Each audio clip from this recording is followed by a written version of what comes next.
Right, here we go. We're good. Welcome, welcome to another fabulous, fantastic episode of My Orgasmic Life. I'm your hostess with the mostest, Gaia Morrissette. And today I have a return guest who is so lovely. I always enjoy spending time with her. I'm going to allow her to introduce herself. So tell us who you are, what you do in the world. Take it away. My name is Jenelle Pierce. My pronouns are she, her, and hers. I'm the executive director of the STI Project, an STI positive sexual health educator, and an adjunct professor. I've been doing this for the last 9 years. I specialize in the niche of STIs and storytelling, reclaiming the narrative for folks who have an STI, as well as we talk about like prevention and clinical resources and things like that. So an all-around resource about STIs and for folks with STIs. And yeah, that's now what I do full-time, every day, all day long, nothing but STIs, STDs, sexually transmitted infections and or sexually transmitted diseases. We use them interchangeably on the STI Project. Beautiful. And today we're going to talk about our own adventures of STIs and STDs. So would you like to go first? Or do you want me to go first? I'd like you to go first. All right. All right, here we go. So this is very rare. I haven't spoken about this. I was thinking about this morning about like, what do I want to share? And I realized this is one thing that I've talked a lot about my life, but I've not really talked much about this particular aspect of it.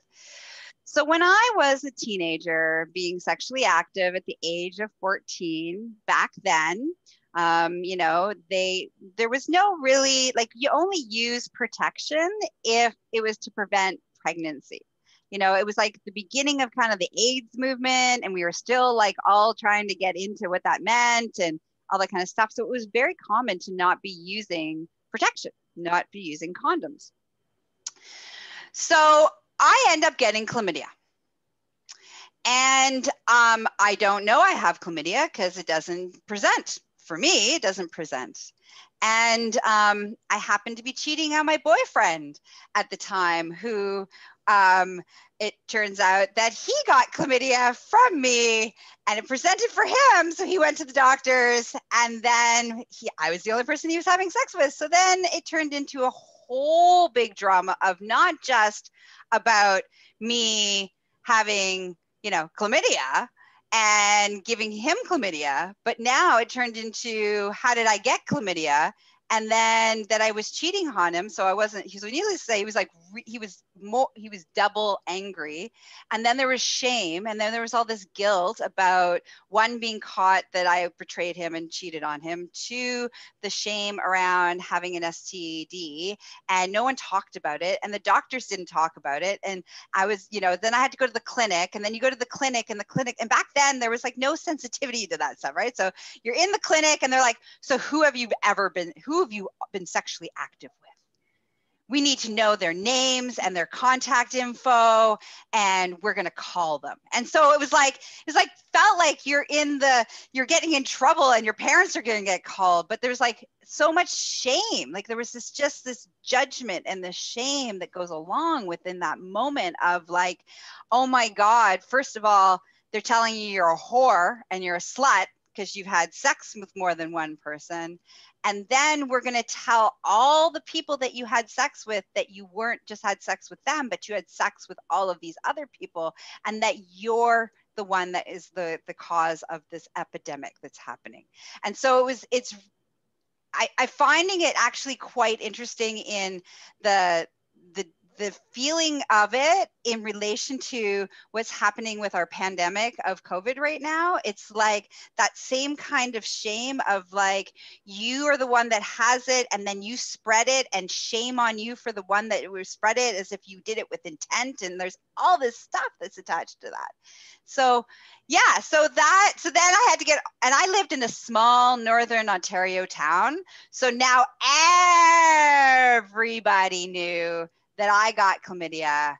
I still don't know who I got. I mean, I had cheated a couple of times. So there was a couple of people. I'm not sure who the source was, but it doesn't really matter who the source was, right? As the woman in this scenario, I was the source and it was my fault.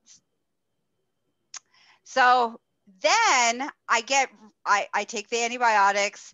I live the shame. Everybody now in the whole community is treating me like I'm a whore and I'm this horrible sexual slut.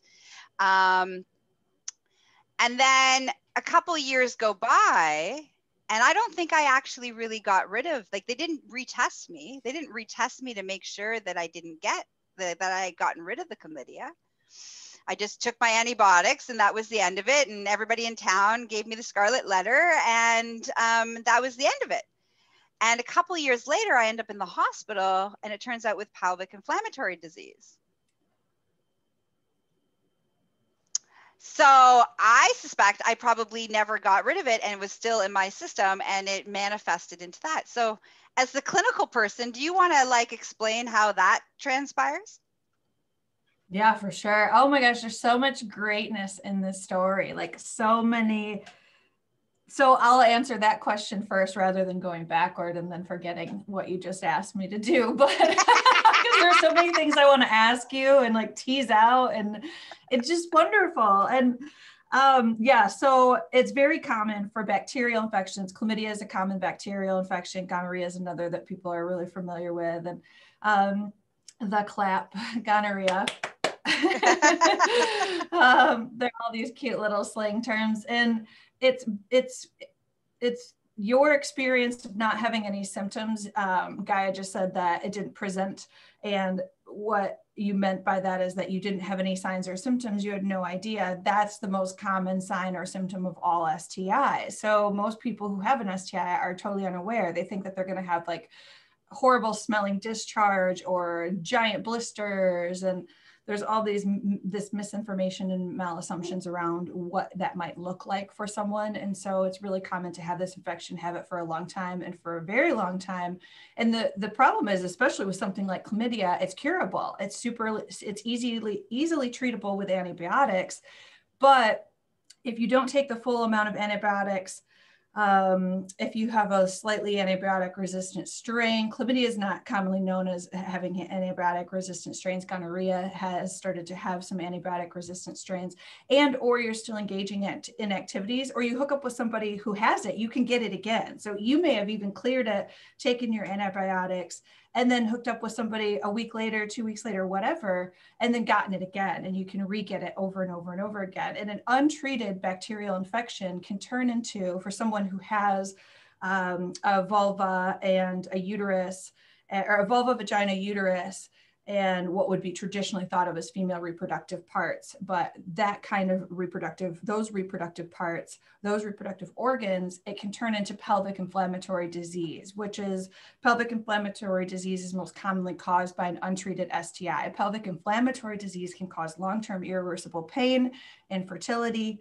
15% of all infertility cases are a result of an untreated STI. So something that's totally preventable, and people aren't aware that they even have these infections to begin with because they assume they're going to know, et cetera. So yeah, it's not unusual. Your story is super common. And I don't know if you want to share what ended up happening with a pelvic inflammatory disease or with the PID, or PID for short, your diagnosis. And did you have any, if you had any like kind of long-term, any pain or anything follow-up that that you noticed as a result of that? Now, pelvic inflammatory disease doesn't always turn into like irreversible infertility or pain, things that cannot be treated, but it can. So, you know, Gaia's going to share that, or what you're comfortable sharing, of course. Oh, yeah, that's fine.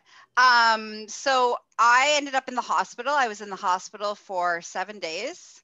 They had me on heavy doses of different antibiotics and fluids. I was vomiting a lot. I was in excruciating pain. That's what landed me in the hospital. I was on an antibiotic that I ended up having an allergic reaction to.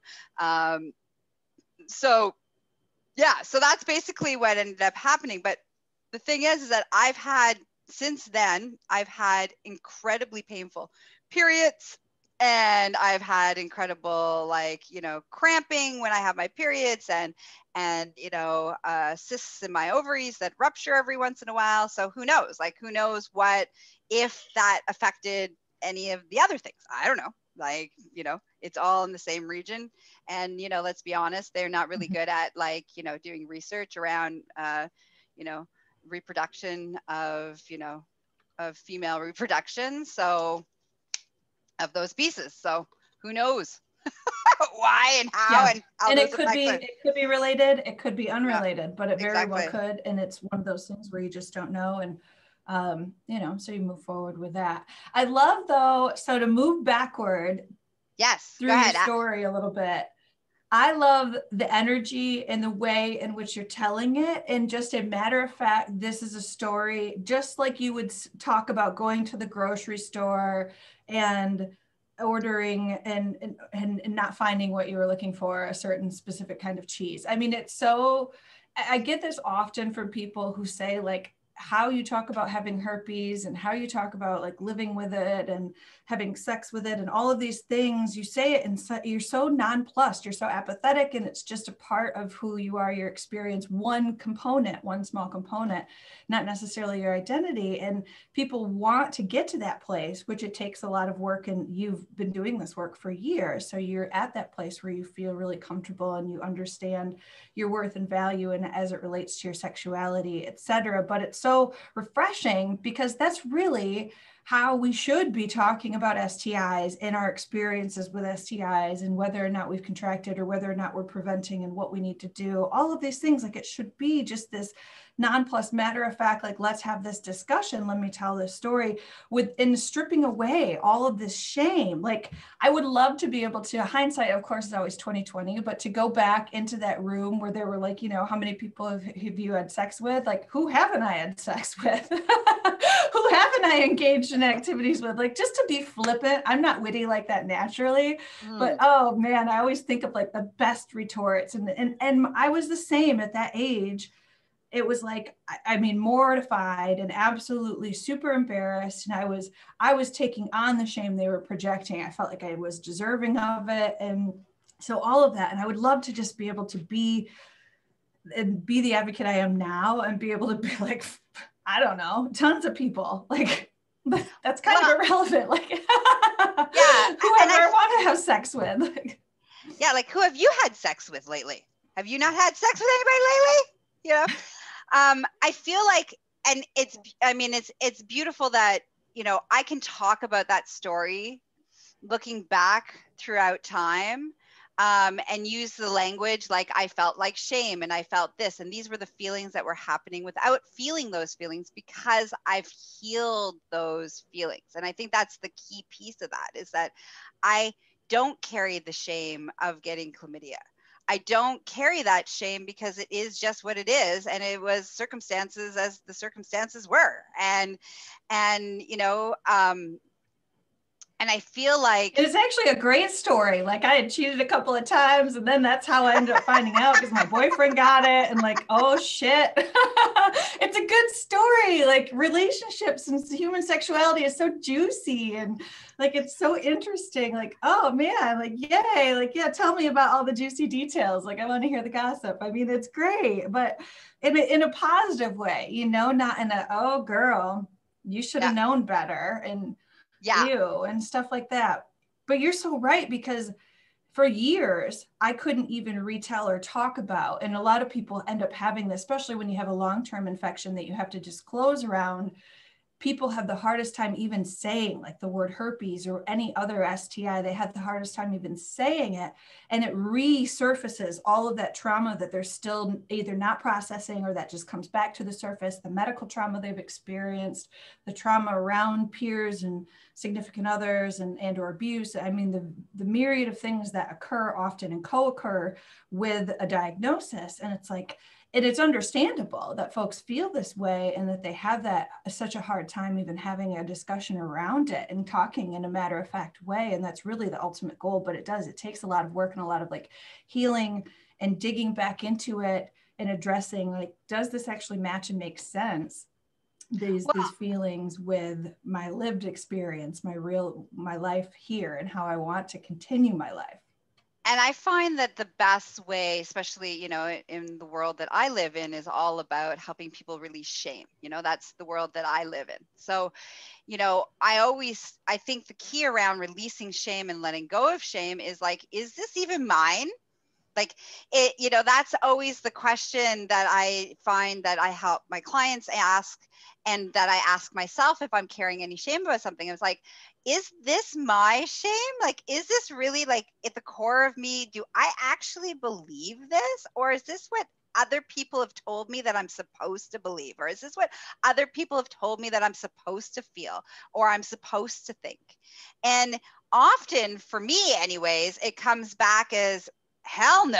Right? Like, hell no, that's not yours. Like, you don't believe that. You don't move from that place. You don't move from a place of fear and judgment and, like, you know, self-loathing. And like, that's not how I move in the world. So it becomes easier to release that shame. But that's the key ingredient that when I'm spending time with people is like, well, let's look at this shame. And the best and easiest way to let go of it is that it was never yours in the first place. Like, you didn't pop into this world as a child being like, oh, pleasure's bad, sex is bad, joy is bad, happiness is bad, you know, all these things being bad. Other people taught you, they impose their stuff, their fear, their judgment, their shame, their experiences onto us. And when we can release that and let go of that, that's not actually like untangle it, as I like to say it, that's yours and this is mine, it makes much easier to clear out ours when we're not holding everybody else's. So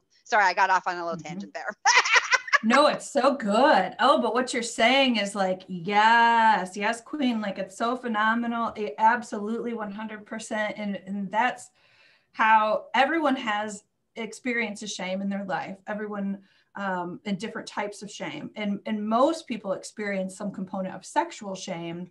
What's interesting too about the difference between overall shame and sexual shame is sexual shame has a component of disgust to it, and it triggers our disgust sensitivity and our disgust emotion, which is one of the core emotions that historically, I won't go into the long explanation around the psychology of disgust, but it served a purpose, but in current modern day culture, it doesn't typically, but we are seeing it, like the parallels you talk about with COVID, we are seeing it resurface in a way that's really harmful and problematic and does not serve public health initiatives and does not actually help us. It hinders us because of this viewpoint.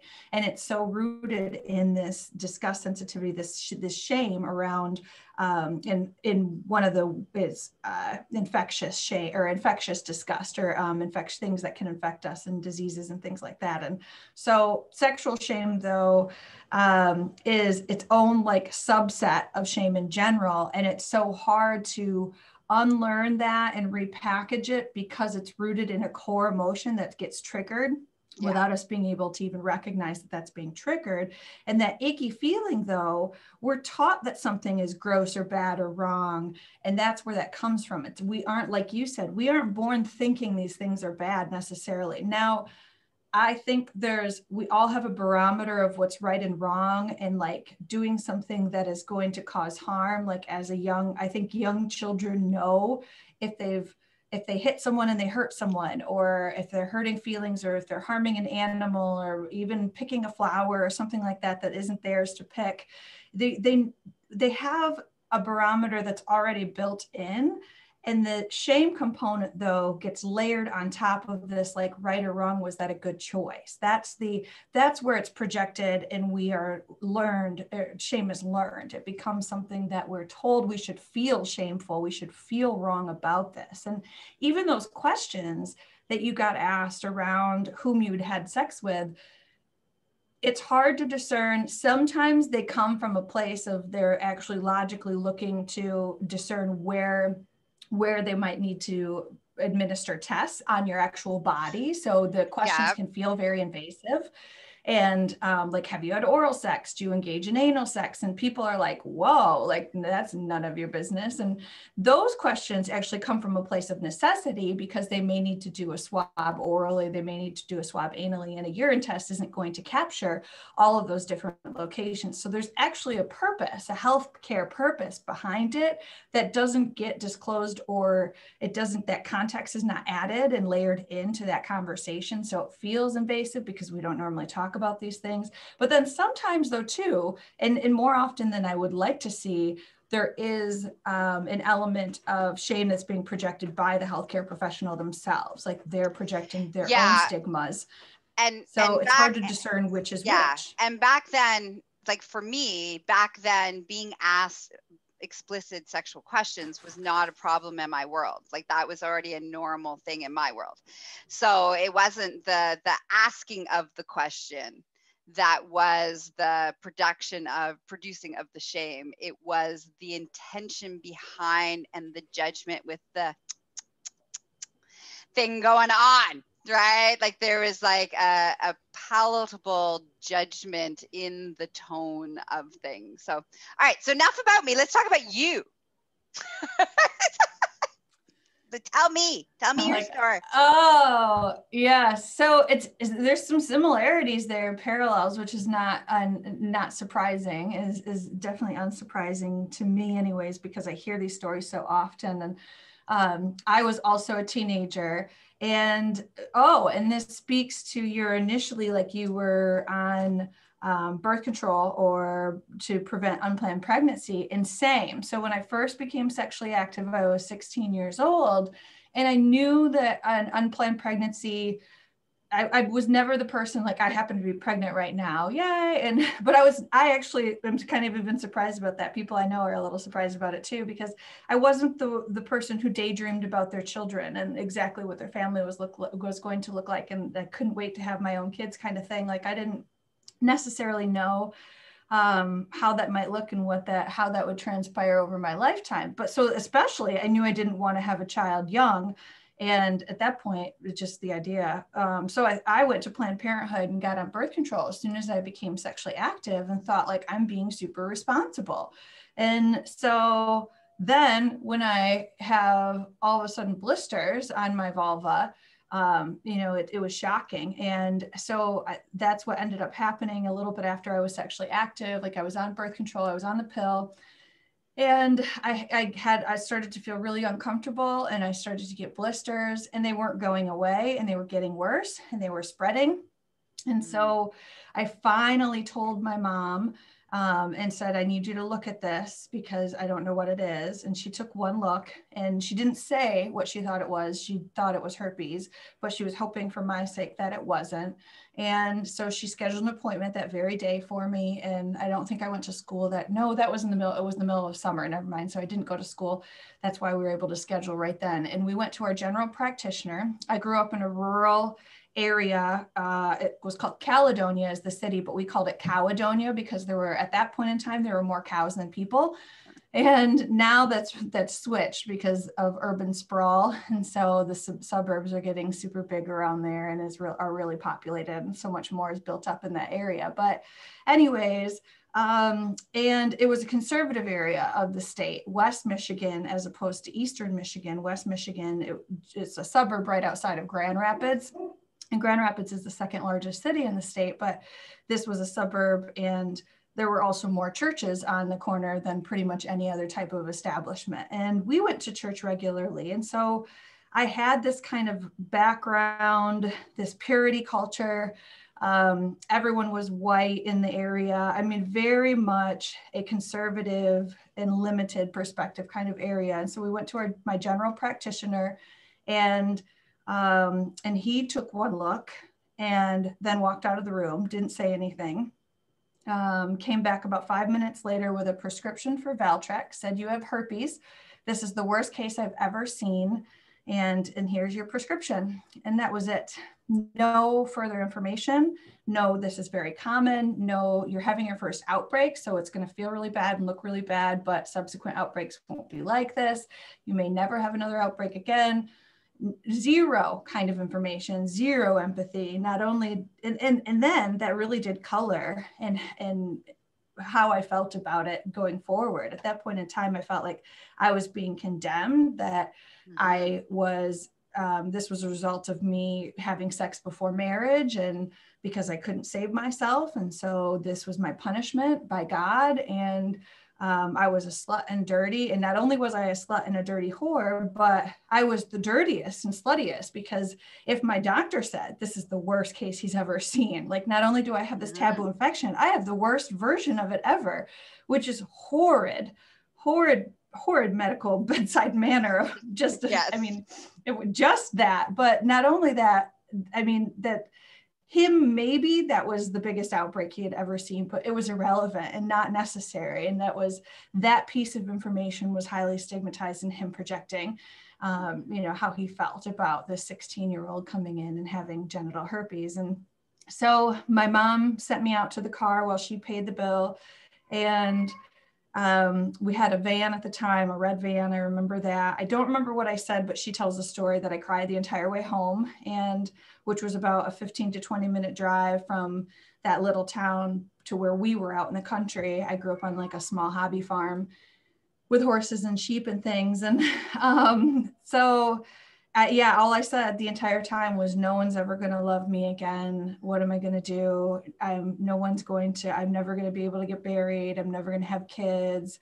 I'm married and I'm pregnant right now. My husband doesn't have herpes. And at this point, I'm planning a vaginal birth, but we'll see what ends up happening. You can't really plan for these things. I mean, you can have hopes or expectations or, you know, some sort of birth plan in mind, but then everything changes. Life happens while we're busy making plans. So yes. And so that was 16 years old.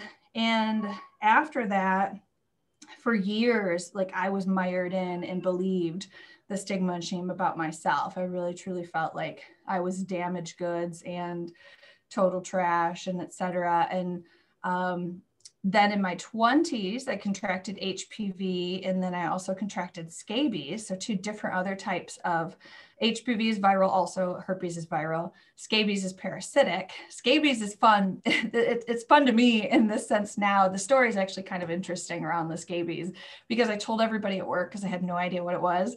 And I was an accountant at the time and worked in the accounting. We all sat next to each other in cubicles and things like that. And my ex-husband had cheated.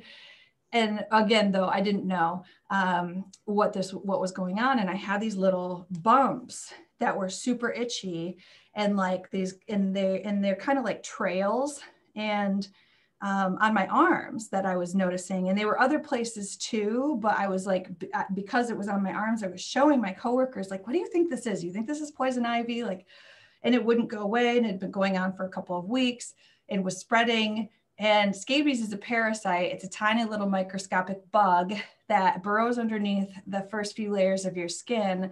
The bug itself, it bothers your skin and causes itchiness. As it travels through your skin, it creates a path that you can usually see, and that itches. Then it defecates in your skin, and that bothers your skin. And then it breeds and creates eggs, and that bothers your skin too, which is like, oh, there's where my disgust sensitivity comes in, but it's curable. You put a lotion on a couple of times, wash your bedding, and it goes away. And it's a lot easier to get rid of than like bed bugs and lice and stuff like that, and pubic lice for other references. But anyway, so I told everybody at work, not thinking that this was another STI.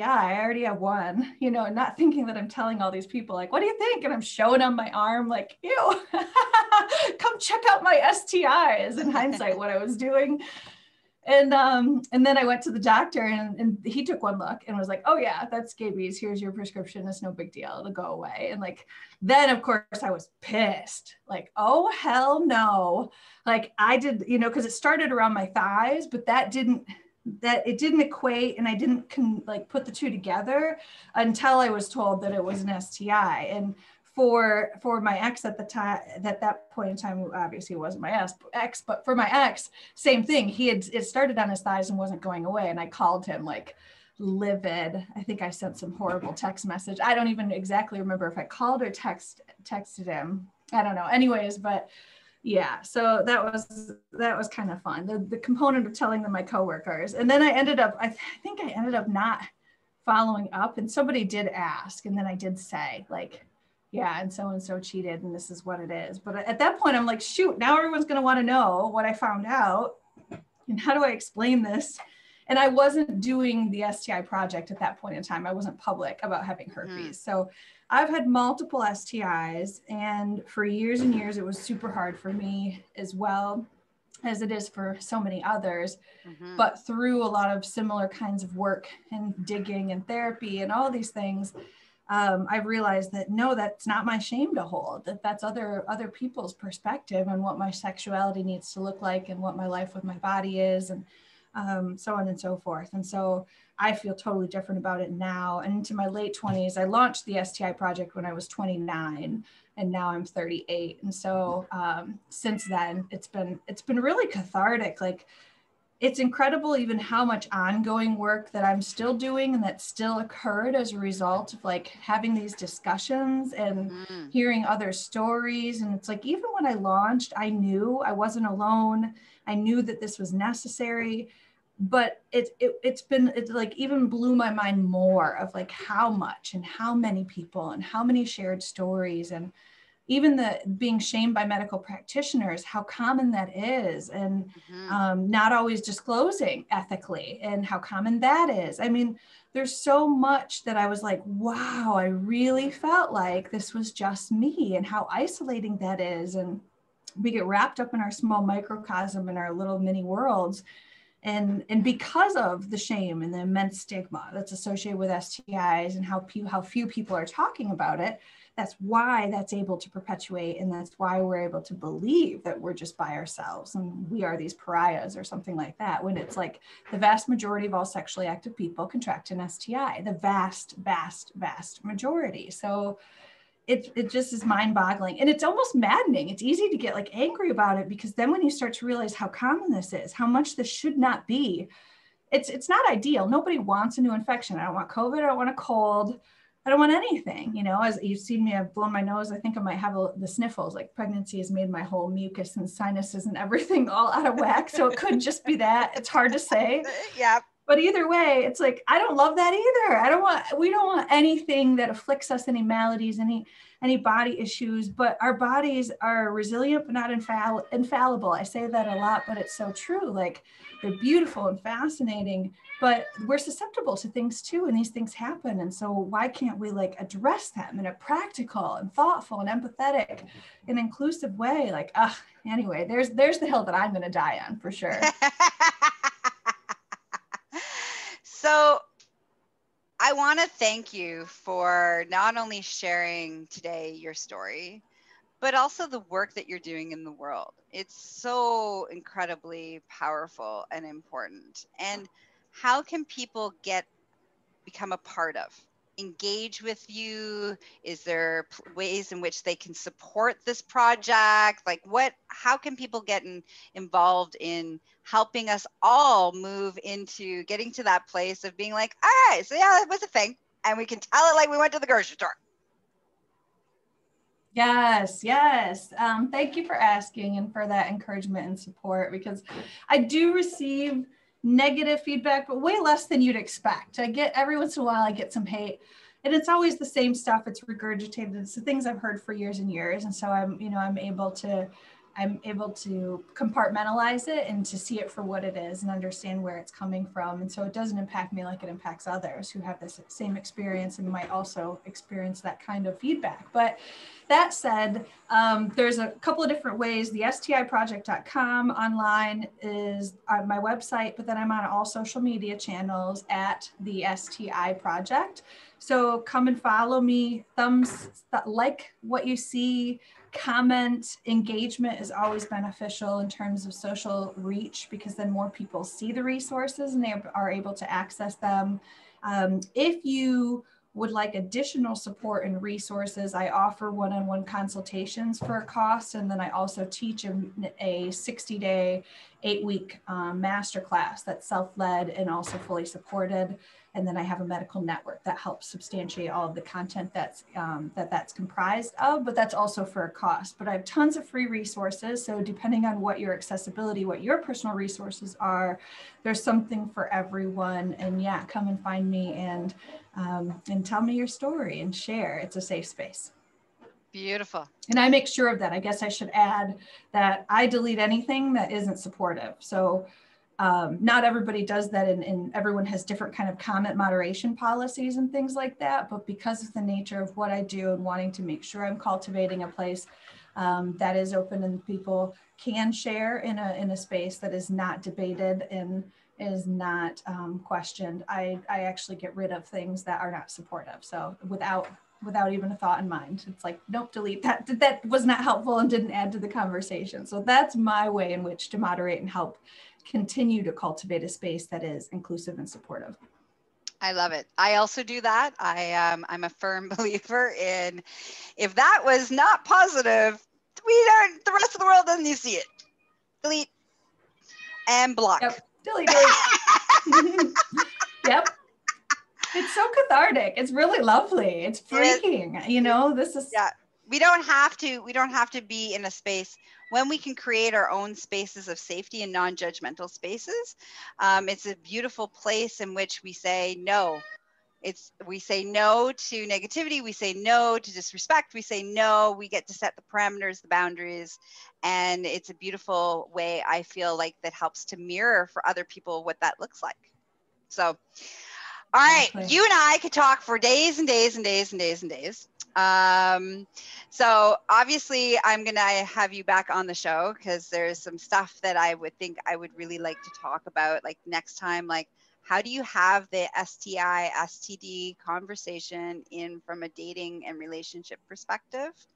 I think that would be a really beautiful conversation. I also would really love to have a conversation with having herpes and being pregnant and how that affects the pregnancy and birthing and all the kind of things. A whole bunch of people recently, surprisingly, have asked me those questions. I'm like, I don't know. So I think that would be also a really great conversation to have. So are you game? Yeah, 100%. Mm-hmm. Yep, absolutely, of course.